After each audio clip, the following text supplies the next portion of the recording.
Hello, I'm Nan Simonson, and I am so glad you're here. I'm about to get rather personal with this Facebook group event. And I'll start with what I used as a title, which was, How much does your soul weigh? I was actually asked that question, not personally, um, but it was the title of a book that I became interested in. Hold on, I see a piece of hair here doing funny things, and I'm going to try to control it there. The rest of my hair is doing funny things. This book, How Much Does Your Soul Weigh, by Dr. Dory McCubbrey, and I'll reference back to that. And I'll tell you why it resonated with me. She wrote that book in 2002, and who is Dr. Dorie McCubbrey? She's a PhD, actually has a PhD in biomedical engineering. And she has a PhD that included physiology, chemistry, biodynamics. So she has a sense, a very good sense of the workings of the human body. She also has a master's in education. She also is certified in eating disorders as a specialist. She's also certified as an addiction counselor. And she wrote this book in 2002 after she wrote a Do Not Diet book. Prior to that, she is a best-selling author. And she completed a recovery program, an eating disorder recovery program she created in 1995 called EDIT, Eating Disorder Intuitive Training. And her belief, somewhat counter to, somewhat counter to what I've been told a good part of my life, and I'll back up to why I'm even saying that, about eating disorders, which was, as with any addiction, once you have it, you own it, and you have periods of reprieve, but you're never really over it. She believes that one with an eating disorder can recover completely.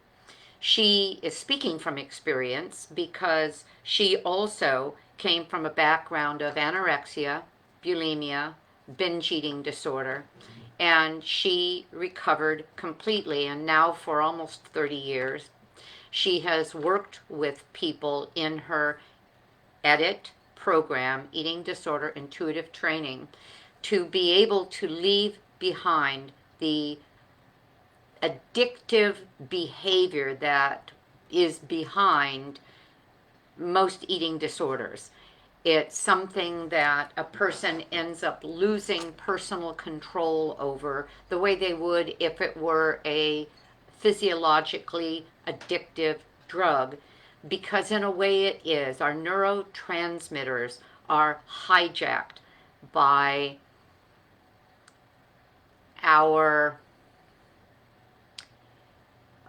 the effect of either the process of eating to the point of almost oblivion, the foods that hijack our brain as it relates to dopamine and neurotransmitters that almost demand that we repeat that action again and again and again.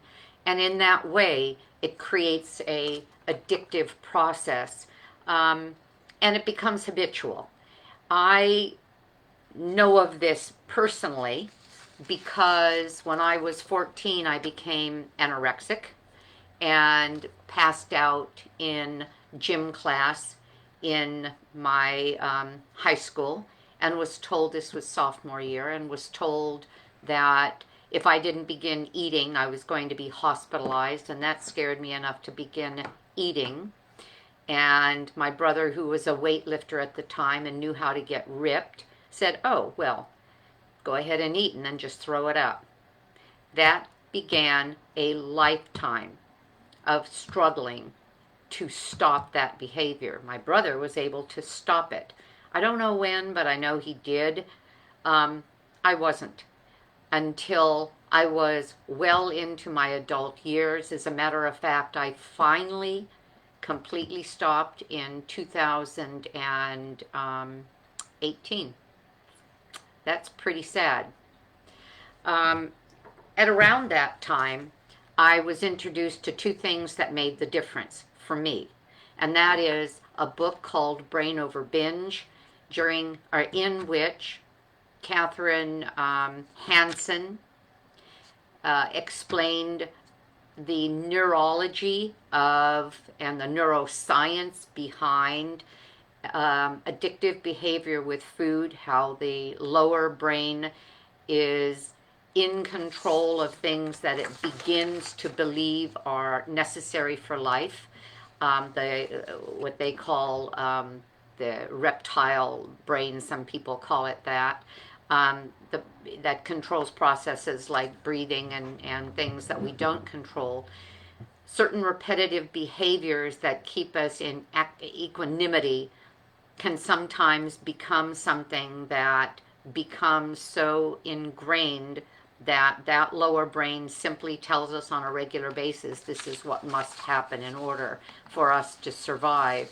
And yes, in a way that is addiction, but more importantly, that's something that we can override with our cerebral cortex, in other words, our thinking brain. And she explains that, and she explains how, and within 3 months, I was able to stop something that had controlled my life for well over 50 years. But I don't believe I would have been able to do it if I also didn't have something to stabilize my physiology, because I had always had problems with blood sugar dysregulation. If I went, and I was around other people that this didn't affect, but it affected me specifically, and I thought I had hypoglycemia. I was tested twice for that. That's a 5-hour glucose tolerance test, because the symptoms were so real, and that was never diagnosed. But my blood sugar would shoot up and then plunge down, and when it plunged down, it made me really anxious, very hungry, and I would eat anything in sight. And then I was terrified of gaining weight because of input from early childhood that I explain in my own book, Aging Powerfully, how I overcame the eating disorder, but kind of where it began as well.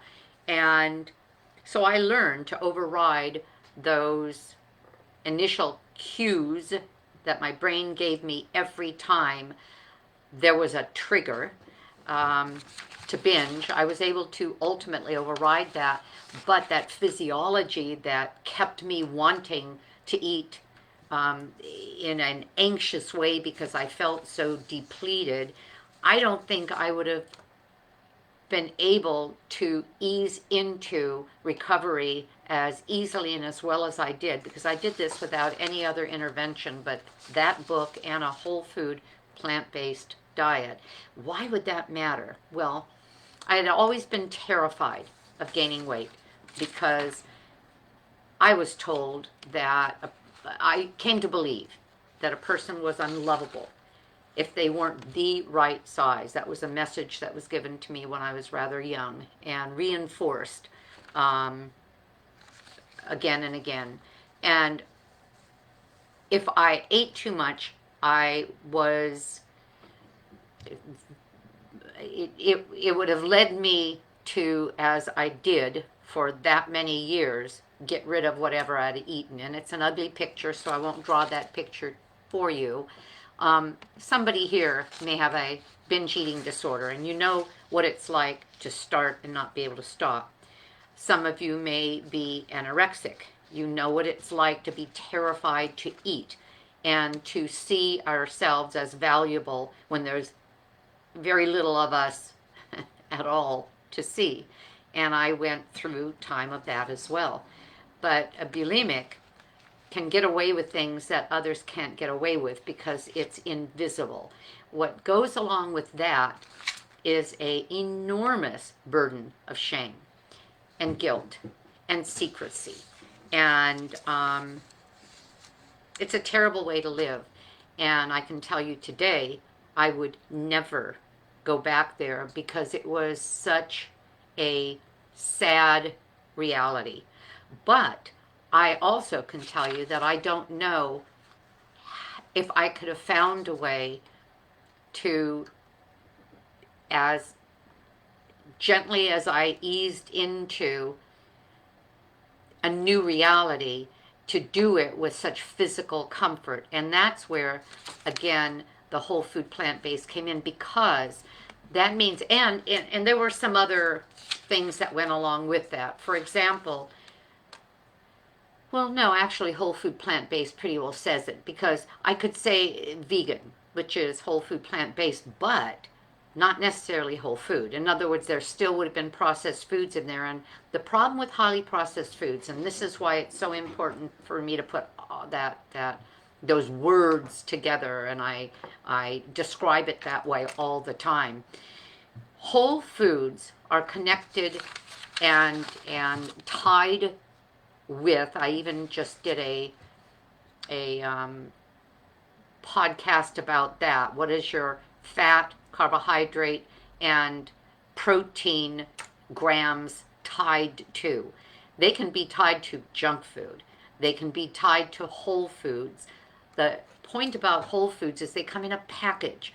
You don't get protein from whole foods without getting some carbohydrate, some fat, not always fat, but a lot of times the fat's in there as well, and polyphenols, phytochemicals, phytonutrients, lots of fiber to allow our microbiome to use that food to a much greater advantage than if we're eating a processed food that has, for example, protein isolates added to it that hit just that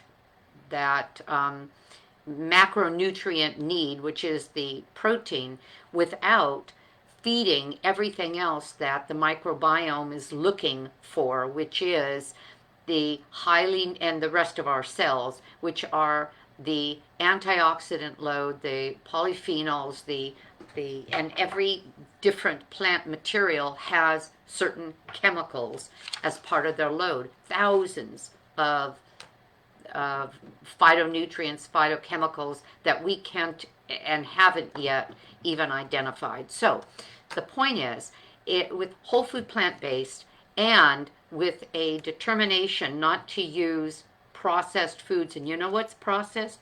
Oils are processed. Even olive oil, which is cold pressed, is processed. Unprocessed olive oil is an olive that comes with, again, all of its nutrition. It's resveratrol, and, well, that would be mainly in grapes, but there are polyphenols in olives that are very similar to resveratrol because of the color of the skins, and that's where a lot of that comes from. It even comes partially from the stems. But in any case, if we are eating the whole food, we fill up. It is not as calorically dense. A pound of oil is 4,000 calories. A pound of olives is maybe 500 or 600 calories. I could easily throw 3, 4, 5, 6, 8 tablespoons of oil on a dish, 3/4 of a cup, 12 tablespoons of oil in a recipe, in recipe after recipe after recipe, and add 1,200 calories, 1,800 calories to a recipe that is nothing but oil, that doesn't do anything for our body other than add calories. In other words, make the food much more calorically dense. I could also cook without that. That's one of the reasons that I will, when you look at my cooking channel, I now have well, I don't know how many recipes and how many videos on just cooking alone. We're at 110 for the mixture of videos on instruction as well as videos on cooking. But that's why you'll see on my videos that I don't use oil. Well, without using the really high caloric density foods like sugar, oil, and then avoiding too much salt, because if you put salt on something, you're always going to eat more of it than if you don't. So I use a little salt, not a lot of salt, and that's why processed foods are so hard not to eat. And that's why I think, just look around you. A lot of America is not healthy. A lot of America is vastly overweight. A lot of America is suffering from massive amounts of chronic diseases, taking bags of pills, because the processed food, fast food, the foods that we are advertised to or advised in advertisements to eat are so calorically dense. Salt, sugar, oil, foods that are torn apart and then put together with just their easiest to store elements, like your grains being reduced to nothing but the endosperm, which is nothing but the starch. So it can be called a corn fritter, but there's hardly anything in there but the corn starch. Sits on the shelf forever, etc., etc. There's no whole food in there. You can eat massive amounts of that because it doesn't register in your body for fullness, because there's not a lot of natural fiber in it. If, on the other hand, you are eating a whole food, you're going to get full much more quickly. Now, I'm way off of what I meant to get into, so let me leave it at that statement that I began with. Because it was a whole food, plant-based dietary style that I decided during my certification program as a health coach to use to transition my diet, and just about that time began reading Brain Over Binge. The two married and led me to a recovery that I had worked on for over 50 years. So, with the comfort of being able to eat as much as I wanted, heavily carbohydrate, big, giant, beautiful sweet potatoes over which there could have been a soy sour cream that's delicious, and all of this is on my channel, over which there could have been steamed broccoli with a cheese sauce, all of that whole food plant-based. It was easy to stay satisfied. I would never go back, not just because I hated that life and didn't like myself, knowing the secret about me that nobody else knew except my late husband. But I also wouldn't go back to it because I love the food. I love the food I eat. My second husband, whom I met 2 years after my husband passed away in 2010 of esophageal cancer, eats the same way, and we both say the same thing during our meals. We just did it at lunchtime. He was eating his big avocado sandwich. I was eating my gorgeous pound-and-a-half salad, saying, oh my gosh, this is so good. And anyway, so it's easy to maintain health and a healthy weight when one is eating the food that we were meant to eat.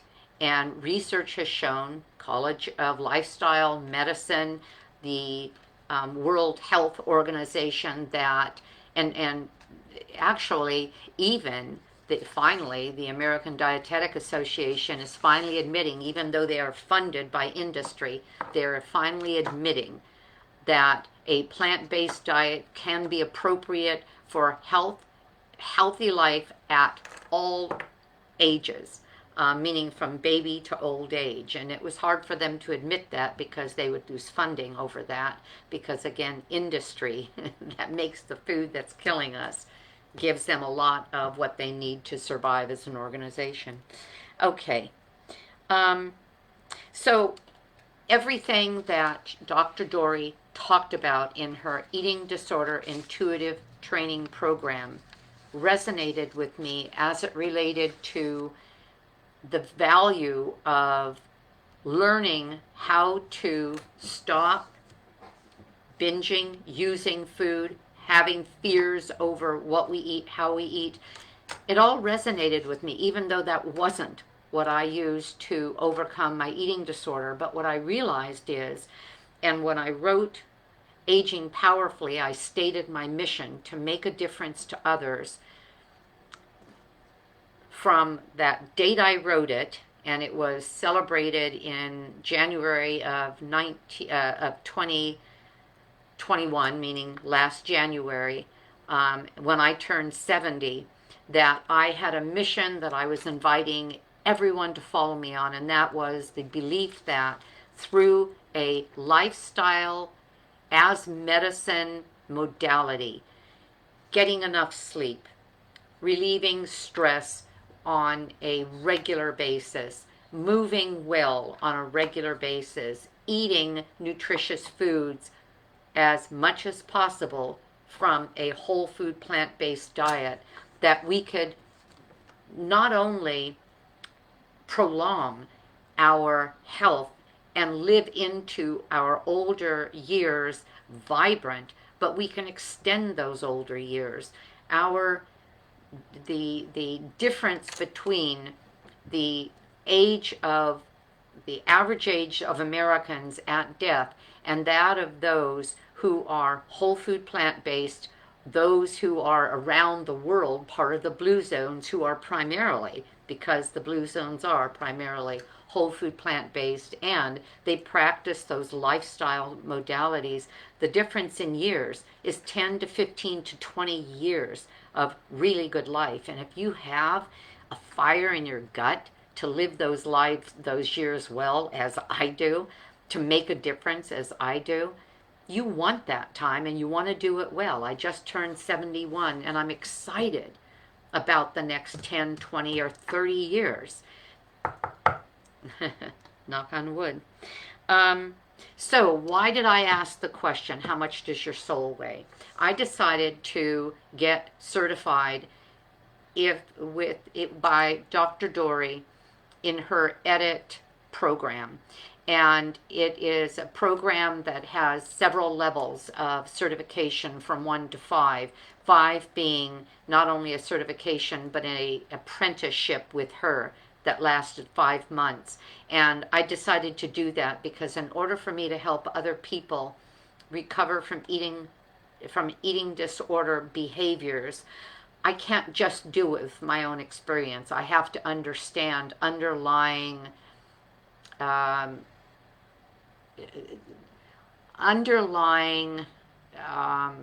triggers that I may not have ever had.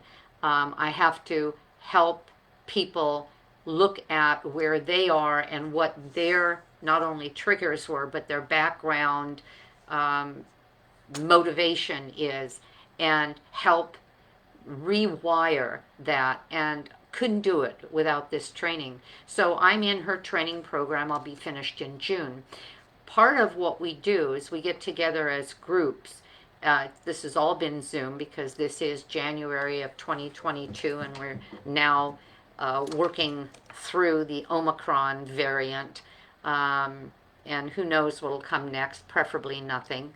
And we'll be able to get together again. But in any case, we've been doing everything on Zoom. And a number of her students, a lot of her students are already professionals in the field. She works with doctors, she works with psychologists, she works with nutritionists. And a number of them were asking questions, or because people would bring case studies to these group calls, they would be referring to the scale. This client wants to go back and start weighing herself again. This client can't look at the scale because she identifies too much with her weight, especially with anorexics, and it will throw her off. In other words, I heard all of this, and I was determined when I wrote my book to put everything out there that was personal and that caused me shame, because I was tired of living a life of of lies, acting as if I was one person, looking together, acting together, running a very successful company and then another successful company. People would admire who I was and what I did, and I thought, boy, if you only knew. That's a terrible place to be. Um, and so I was determined not to have secrets anymore, and yet I had a secret. And as I listened to this week after week, I thought, you know what? I know I am eating well and comfortably, have been for 3 years, whole food, well, going on 4 now, whole food plant-based. I don't binge, and I wouldn't even consider purging, but I still have a secret. And what is it? The weighing part. I still, every day, weighed myself at least once a day, sometimes twice. Why would I do that? Well, a number of people recommend that. Dan Buettner, in his Blue Zone Challenge book, recommends and actually states studies that show that those who weigh themselves daily will lose weight more quickly and will be able to keep it off because they're monitoring. Brenda Davis, one of the longest and most successfully devout certified dietitians who is whole food plant-based, says weighing yourself on a daily basis is a good idea. And so I thought it was too, and I didn't even think about it. But then I had to say, wait a minute. It may still own me as a way of taking away my ability to intuitively live my life and read my own body's signals, because the scale told me whether or not I was eating too much. The scale, and I would just cut back. I mean, on whole food plant-based, especially when you're not eating oils and you're watching your intake of the higher fat foods like avocado and nuts and seeds, that was easy to cut back on. If I was up or down, or if I was up a pound or two, I would just cut back on my handful or two of nuts for a few days, for a week, and it would go back down again.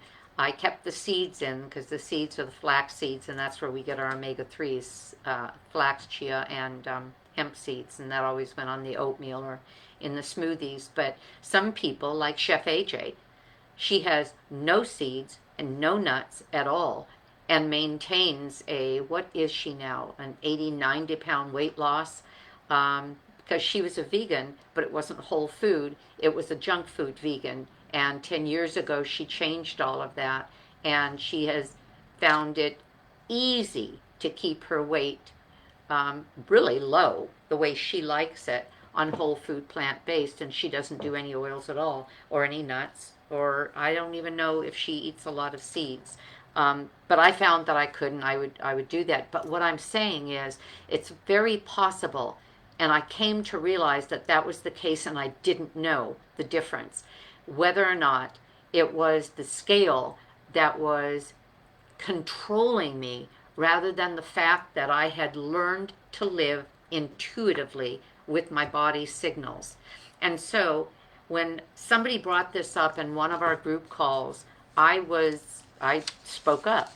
I told them I'm still weighing, and I consider myself beyond and having moved away from my eating disorder, but I don't know if this is something that is still part of all of that. And so on December 7th, I put the scale that was in my closet that first thing I would do when I woke up is weigh myself. I took it away and didn't weigh myself for 30 days, and I was a little worried because that's like a boat without a rudder. I didn't know what was happening, and I had to start paying attention to signals, my own body signals, to how I felt as I moved, to whether or not my clothes were feeling comfortable. And that's the first time ever that I've used natural signals. And 30 days into it, I decided, okay, I really want to know. And I was down a pound, and I thought, oh, I guess I know how to do this. And so I am keeping the scale out of my closet until I know, and maybe forever. I'll finish that sentence. Until I know that I'm allowing my intuition and what I'm going to call, what Dr. Dory calls, our identity with our core, who we are, not body first, and then mind, and then heart, and then maybe soul, but soul first. In other words, how much, and this was her point, and this was the question, how much does your soul weigh? I'm not just a body. You're not just a body. You could be 10, 15, 20, 100 pounds over what you want to be. But you are a soul first, you're a heart, you're a mind, and then you're a body. I hadn't broken away from that. And you might think, oh, easy for you to say, Nan, because you're small. That's not a part of it. It still possibly controlled me. And where I am going with this is that I want to know, and I invite you to do the same thing.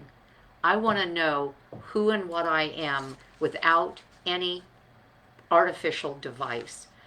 I want to know that I'm eating when I'm hungry.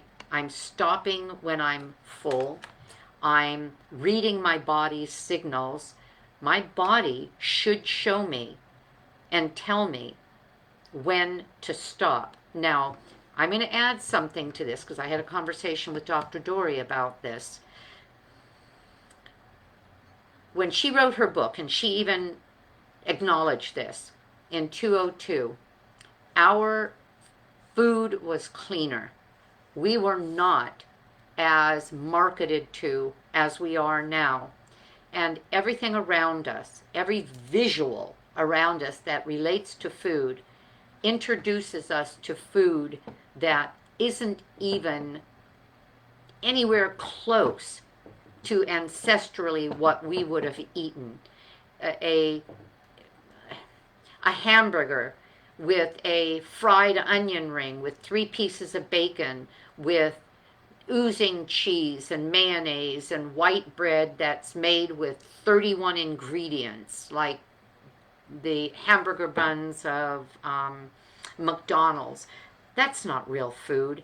Because we're surrounded by it, because we're told every day that's what we could and should be eating, it's kind of hard to read intuitive signals. And that's where, for me, some guidance, some guidelines that I follow in terms of whole food, plant-based, low oil, low salt, no refined sugar, has allowed me to easily adjust to eating in a way I haven't eaten for most of my adult life, because I was controlled by the ups and downs of eating clean until a binge, and then binging until I was sick, and then eating clean. Ugh. Anyway, and you may not have any idea what I'm talking about there, but we can leave it at, again, my starting premise: how much does your soul weigh? My ending question: are we reading the signs of our body? Are we in touch enough with ourselves, with our intuition, to ask ourselves a question like, am I valuing myself down to my soul? Am I being owned by things that are mechanical, like a scale? And you know what? Didn't mean to say this, but I'll say it. Or things that are as mechanical as somebody else making food that's not even food, but that is so addictive. You know that the food industries were bought by the tobacco industries, kings and queens of addiction. They know exactly how to create our food, and they measure it with MRIs that hit a bliss point that make it almost impossible to stop. So Are we being ruled from things outside, or are we reading ourselves down to our souls and making decisions based on some intuitive force, something that has some guidelines, but intuitive force that allows us to make decisions that will keep us healthy, fit, and I'll say proud of our ability to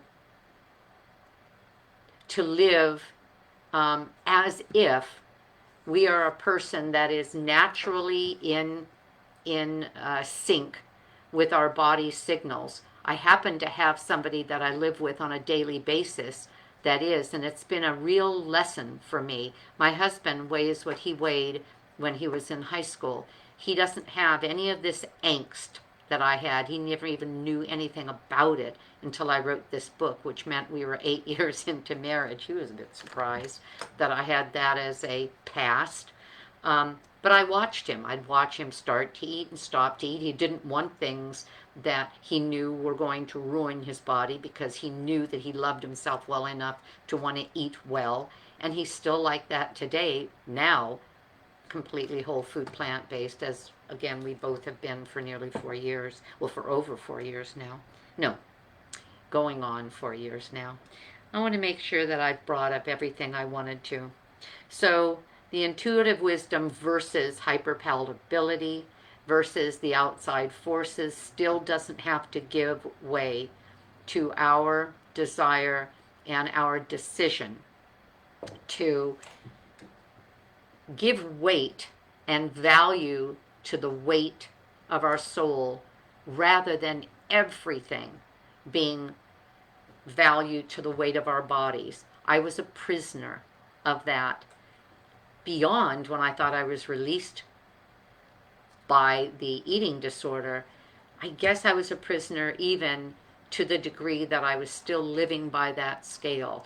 And it wasn't a terribly unhealthy thing because I could pay attention and moderate the way we would our car if the gas gauge is low. But I wanted to share the possibility that we can live even differently than that. And for me, at least now,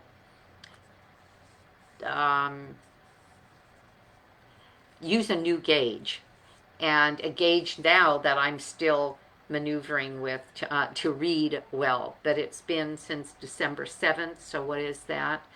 This is the 25th of January, and I feel that I have read well enough to maintain the health and the, I'm going to even say, body size, as far as I can tell, that I did when I began all of this. But more important, I feel like I know myself better because I'm listening and I'm feeling and I'm paying attention.